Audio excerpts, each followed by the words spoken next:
साथियों नमस्कार। टिकरिया क्लासेस में आपका स्वागत है। पहला प्रश्न है, आठ आठ आंसू बहाना मुहावरे का अर्थ क्या है? ऑप्शन है ए विचलित होना, बी बुरी तरह पछताना, सी संकट आना, डी विनाश होना। तो इसका सही उत्तर है बी बुरी तरह पछताना। अगला प्रश्न है, जिसका तेज समाप्त हो गया हो के लिए एक शब्द क्या होगा? ऑप्शन है ए निस्तेज, बी तेजस्वी, सी तेजी, डी तीव्र। इसका सही उत्तर है ए निस्तेज। अगला प्रश्न, कौन सुमेलित नहीं है? ऑप्शन है ए इहलोक परलोक, बी उच्च निम्न, सी सगुण निर्गुण, डी गुप्त और रहस्य। इसका सही उत्तर है डी गुप्त और रहस्य। यह लोक परलोक ये विलोम शब्द है, उच्च और निम्न ये भी विलोम शब्द है, सगुण और निर्गुण विलोम शब्द है, जबकि गुप्त और रहस्य ये पर्यायवाची शब्द है एक दूसरे के। अगला प्रश्न है, संतोष का सही संधि विच्छेद क्या होगा? ऑप्शन है ए सम धन तोष, बी सन धन तोष, सी सह धन तोष, डी समन धन तोष। इसका सही उत्तर है ए सम धन तोष। अगला प्रश्न, गगनचुंबी में कौन सा समास है? ऑप्शन है ए द्वंद्व समास, बी तत्पुरुष समास, सी बहुव्रीहि समास, डी अव्ययी भाव समास। इसका सही उत्तर है बी तत्पुरुष समास। अगला प्रश्न, माथा ठनकना मुहावरे का सही अर्थ क्या है? ऑप्शन है ए सिर दर्द होना, बी माथा घायल होना, सी सोचना, डी संदेह होना। इसका सही उत्तर है डी संदेह होना। अगला प्रश्न, विषाद शब्द का विपरीतार्थक शब्द कौन सा है? ऑप्शन है ए निषाद, सी दुख, बी प्रसाद, डी हर्ष। ये क्रम ऊपर नीचे हो गया है, तो इसका जो सही उत्तर है वो है डी हर्ष। विषाद माने होता है दुख और हर्ष माने होता है खुशी। अगला प्रश्न है, मनोहर में कौन सी संधि है? ऑप्शन है ए गुण संधि, बी वृद्धि संधि, सी विसर्ग संधि, डी दीर्घ संधि। तो इसका सही उत्तर है सी विसर्ग संधि। मनः धन हर मनोहर। अगला प्रश्न है, जो आकाश में विचरण करता हो के लिए एक शब्द क्या होगा? ऑप्शन है ए रजनीचर, बी निशाचर, सी खच्चर, डी खेचर। तो जो आकाश में विचरण करता हो तो उसका जो सही उत्तर है वो है खेचर। खेचर जो आकाश में विचरण करता है उसका खेचर कहते हैं। रजनीचर जो रात में विचरण करता हो, निशाचर जो रात में विचरण करता हो, रजनीचर निशाचर ये दोनों रात्रि में विचरण करने वाले होते हैं। अगला प्रश्न है, प्रेम सागर किस प्रकार के समास का उदाहरण है? ऑप्शन है ए बहुव्रीहि समास, बी तत्पुरुष समास, सी कर्मधारय समास, डी द्विगु समास। तो इसका सही उत्तर है बी तत्पुरुष समास। अगला प्रश्न, हंसाना क्रिया क्या है? ऑप्शन है ए सकर्मक क्रिया, बी अकर्मक क्रिया, सी प्रेरणार्थक क्रिया, डी संयुक्त क्रिया। तो इसका सही उत्तर है सी प्रेरणार्थक क्रिया। हंसाना, बनवाना, करवाना, लगवाना, ये इस प्रकार की जो क्रियाएं होती हैं ये प्रेरणार्थक क्रिया कहलाती हैं। अगला प्रश्न है, यथाशक्ति में कौन सा समास है? ऑप्शन है ए अव्ययी भाव समास, बी तत्पुरुष समास, सी द्वंद्व समास, डी द्विगु समास। तो इसका सही उत्तर है ए अव्ययी भाव समास। अगला प्रश्न है, श्रवण का सही संधि विच्छेद क्या होगा?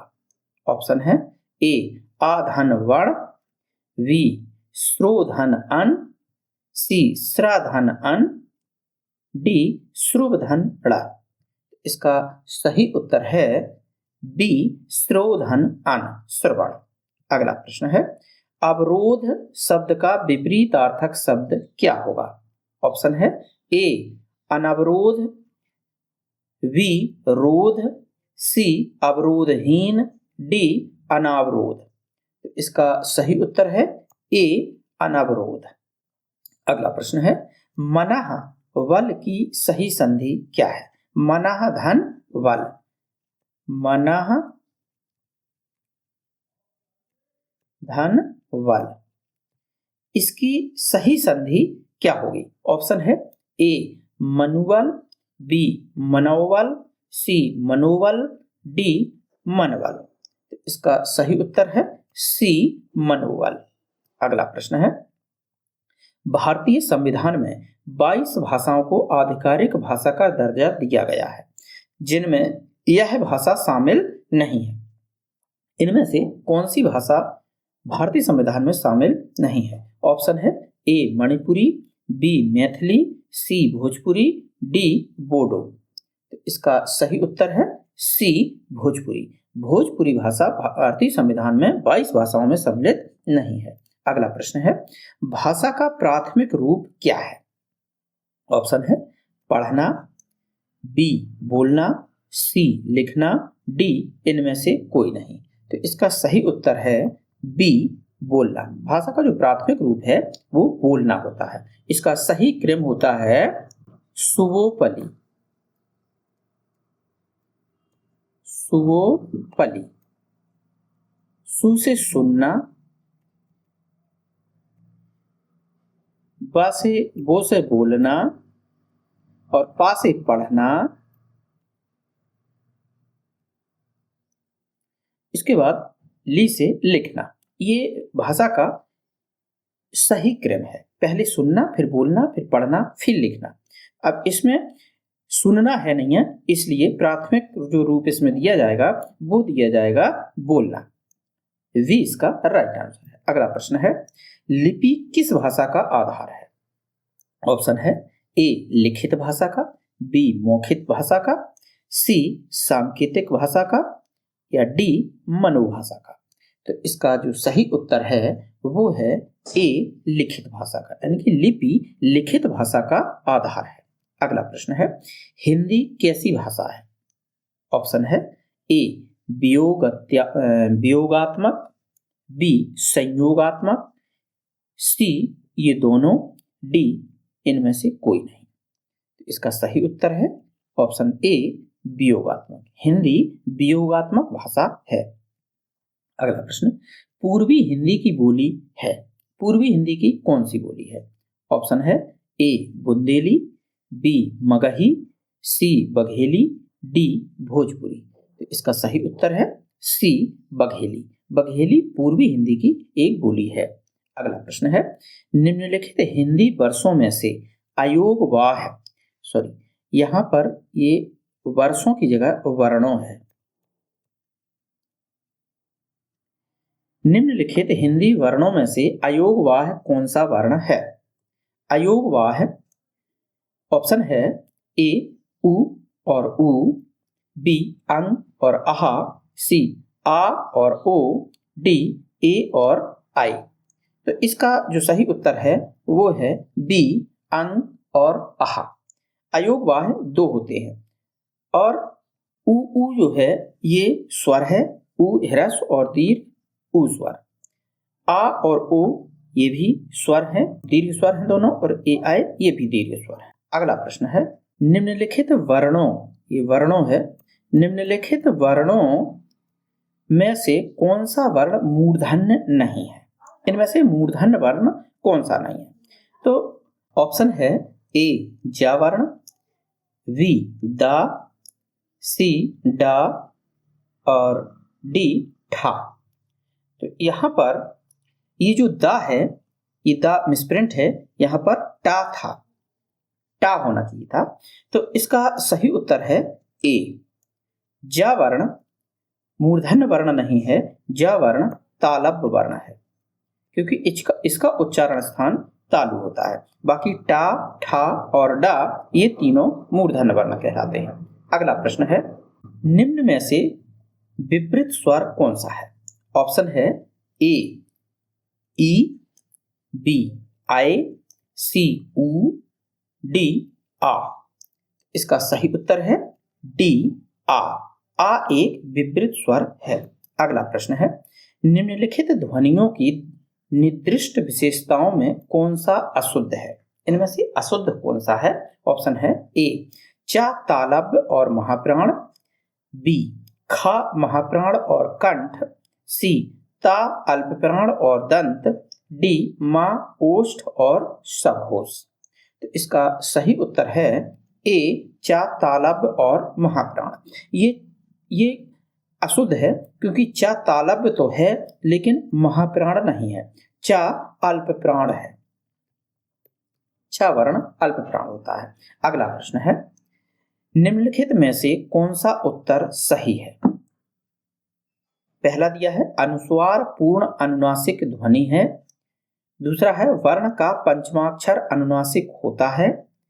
तीसरा है अनुनासिक के उच्चारण के दौरान नाक से बहुत कम सांस निकलती है और मुंह से अधिक निकलती है। ऑप्शन है ए केवल पहला, बी केवल दूसरा, सी केवल पहला और दूसरा, डी पहला दूसरा और तीसरा। तो इसका सही उत्तर है डी पहला दूसरा और तीसरा, यानी कि ये तीनों सही है। अगला प्रश्न है, निम्नलिखित में से देशज शब्द है। ऑप्शन है ए झोला, बी अखबार, सी नमक, डी क्षण। इसका सही उत्तर है ए झोला। अगला प्रश्न है, कैंची शब्द है। ऑप्शन है ए अरबी, बी तुर्की, सी अंग्रेजी, डी पुर्तगाली। तो इसका सही उत्तर है बी तुर्की। तुर्की शब्द है कैंची। अगला प्रश्न है, अनुशासन शब्द है। ऑप्शन है ए योगरूढ़ शब्द, बी संकर शब्द, सी यौगिक शब्द और डी तद्भव शब्द। इसका सही उत्तर है सी यौगिक शब्द। यौगिक शब्द वे शब्द होते हैं जो दो शब्दों के मिलने से बनते हैं। अगला प्रश्न है, चमाचम शब्द है। ऑप्शन है ए देशज शब्द, बी तद्भव शब्द, सी आगत शब्द, डी तत्सम शब्द। इसका सही उत्तर है ए देशज शब्द। चमाचम देशज शब्द होता है। देशज शब्द वे शब्द कहलाते हैं जो अपने ही देश की क्षेत्रीय बोलियों से विकसित होकर के हिंदी में प्रयोग किए जाते हैं। अगला प्रश्न है, निम्नलिखित में से तत्सम शब्द कौन सा है? ऑप्शन है ए खेत, बी दाहिना, सी आज्ञा, डी किसान। इसका सही उत्तर है सी आज्ञा। आज्ञा तत्सम शब्द है, बाकी ये तीनों तद्भव शब्द हैं। अगला प्रश्न है, इनमें से किस वाक्य में कर्तृवाच्य का प्रयोग हुआ है? ऑप्शन है ए छात्रों द्वारा सजावट की गई, बी मजदूर से दर्द के कारण उठा नहीं गया, सी आज नागरिकों द्वारा सफाई अभियान चलाया गया, डी मोहन पुस्तक पढ़ रहा है। इसका सही उत्तर है डी मोहन पुस्तक पढ़ रहा है। ये कर्तृवाच्य का प्रयोग इसमें हुआ है। अगला प्रश्न है, इनमें मिश्र वाक्य कौन सा है? ऑप्शन है ए प्रधानाध्यापक जी ने कहा कि कल विद्यालय बंद रहेगा, बी बहुत से छात्र पुस्तकालय में हिंदी व्याकरण की पुस्तक पढ़ रहे हैं, सी लड़के मैदान में एक सभा का आयोजन कर रहे हैं, डी सतीश खाना खाकर उठा और हरीश खाना खाने बैठा। मिश्र वाक्य कौन सा है इसमें? तो इसका सही उत्तर है ए प्रधानाध्यापक जी ने कहा कि कल विद्यालय बंद रहेगा। ये वाक्य मिश्र वाक्य है। अगला प्रश्न है, इनमें संयुक्त वाक्य कौन सा है? ऑप्शन है ए स्वामी जी ने अपने उद्बोधन में कहा कि शाकाहारी बनो, बी दरवाजा खुला रह गया अतः चोर घर में घुस गए, सी छात्राओं ने अत्यंत सुंदर भरतनाट्यम प्रस्तुत किया, डी यह वही स्थल है जहां कृष्ण भक्त मीरा पैदा हुई थी। इसमें संयुक्त वाक्य है, जो ऑप्शन है वो सही है बी दरवाजा खुला रह गया अतः चोर घर में घुस गए। ये वाक्य संयुक्त वाक्य का उदाहरण है। अगला प्रश्न है, इनमें भाववाच्य से संबंधित वाक्य कौन सा है? ऑप्शन है, सर्दियों में रोज नहाया नहीं जाता। बी, वृद्ध आराम से बैठ नहीं सकता। सी, लोग खुलकर हंस रहे थे। डी, रामचरितमानस ग्रंथ तुलसीदास द्वारा लिखा गया। इसका जो भाववाच्य से संबंधित वाक्य है उसका सही उत्तर है ए, सर्दियों में रोज नहाया नहीं जाता। अगला प्रश्न है, किस वाक्य में विराम चिन्ह संबंधी विसंगति है? ए, सूर्यकांत त्रिपाठी निराला छायावाद के प्रमुख कवि थे। बी, वाह आपने तो कमाल कर दिया। सी, आप कानपुर से कब आए?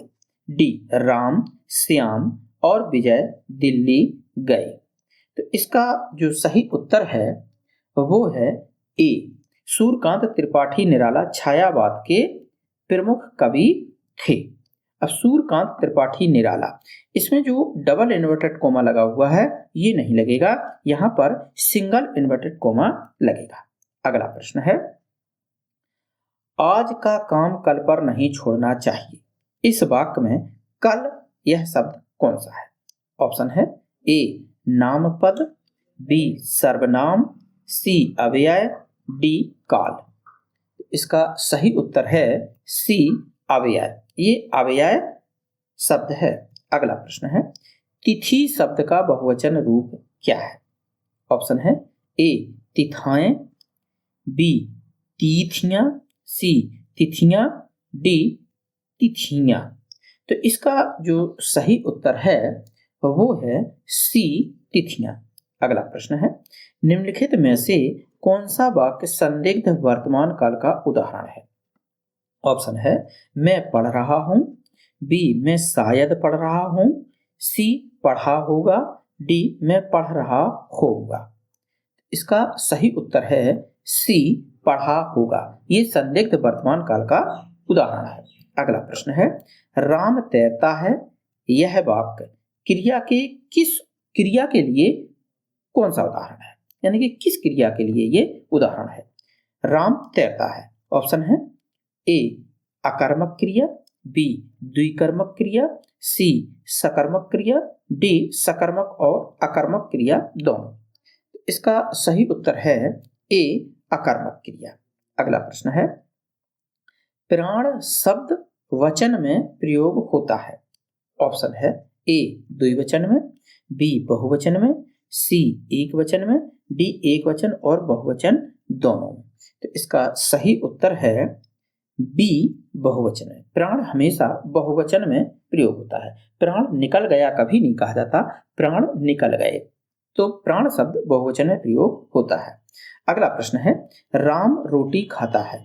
यह वाक्य किस क्रिया के लिए उदाहरण है? ऑप्शन है, ए, अकर्मक क्रिया। बी, द्विकर्मक क्रिया। सी, सकर्मक क्रिया। डी, कोई नहीं। तो इसका सही उत्तर है सी, सकर्मक क्रिया। अगला प्रश्न है, वह लजा रही है। यह वाक्य क्रिया का उदाहरण यानी कि कौन सी क्रिया का उदाहरण है? ऑप्शन है, ए, अकर्मक क्रिया। बी, सकर्मक क्रिया। सी, द्विकर्मक क्रिया। डी, सकर्मक और अकर्मक दोनों क्रिया। तो इसका सही उत्तर है ए, अकर्मक क्रिया। अगला प्रश्न है, किस विकल्प में नित्य पुल्लिंग संज्ञा है? ऑप्शन है, ए, खरगोश। बी, कोयल। सी, बटेर। डी, गिलहरी। नित्य पुल्लिंग संज्ञा कौन सी है इसमें? तो इसका सही उत्तर है ए, खरगोश। खरगोश नित्य पुल्लिंग संज्ञा है। अगला प्रश्न है, अनिश्चयवाचक सर्वनाम वाला वाक्य कौन सा है? ऑप्शन है, ए, मैं कुछ पुस्तकें लाया हूं, इन्हें तुम रख लो। बी, केवल वही तुम्हारी प्रशंसा कर सकता है।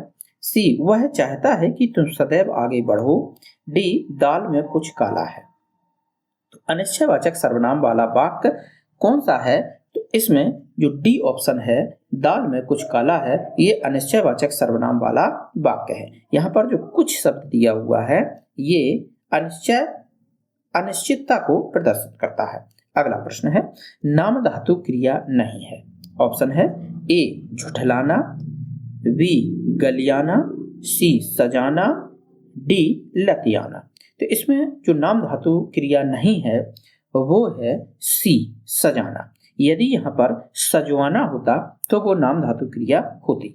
अगला प्रश्न है नीलिमा शब्द में प्रयुक्त प्रत्यय कौन सा है? ऑप्शन है ए इमा, बी लिमा, सी नी, डी मा। इसका जो सही उत्तर है वो है ए इमा। नीलिमा में इमा प्रत्यय लगा हुआ है। अगला प्रश्न है निम्नलिखित विकल्पों में से उपसर्ग रहित शब्द कौन सा है? ऑप्शन है ए विज्ञान, बी अधिवक्ता, सी प्राचार्य, डी छात्र। इसमें उपसर्ग रहित, जिसमें उपसर्ग ना लगा हो ऐसा शब्द बताना है। तो इसका जो सही उत्तर है वो है डी छात्र। छात्र में कोई उपसर्ग नहीं है। विज्ञान में बी उपसर्ग है, अधिवक्ता में अधि उपसर्ग है, प्राचार्य में प्रा उपसर्ग है।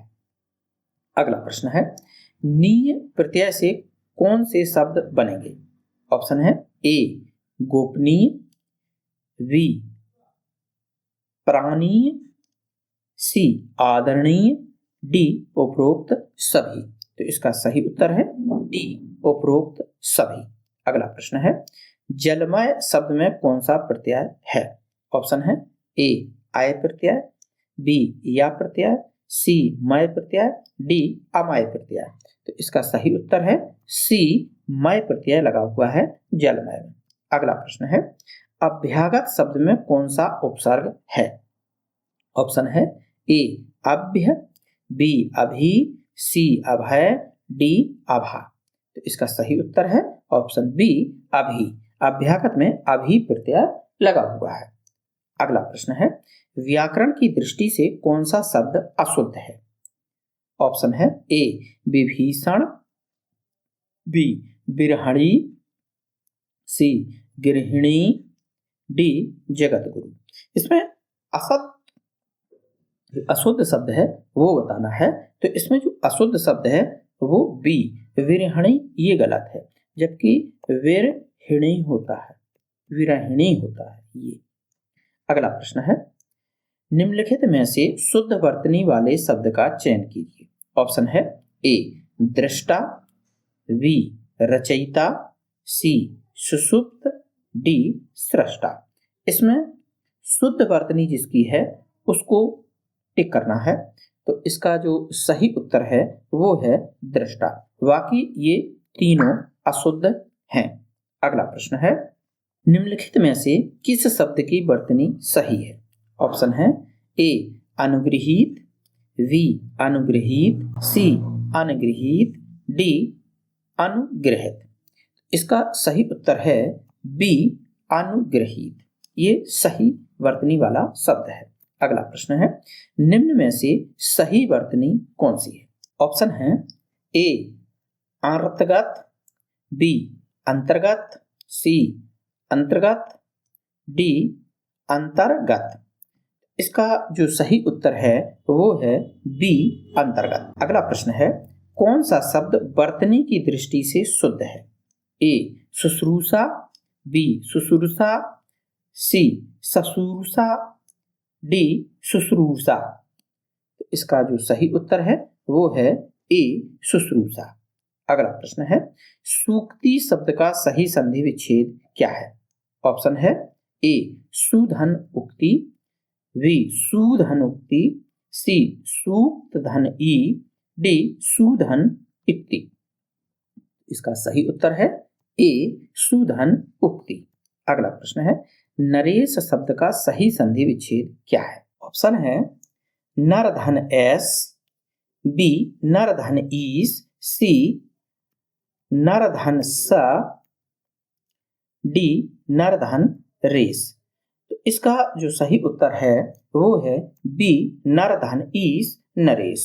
अगला प्रश्न है तथैव शब्द का सही संधि विच्छेद क्या है? ऑप्शन है ए तथै धन एव, बी ता धन थेव, सी तथा धन एव, डी तथ धन एव। इसका सही उत्तर है सी तथा धन एव।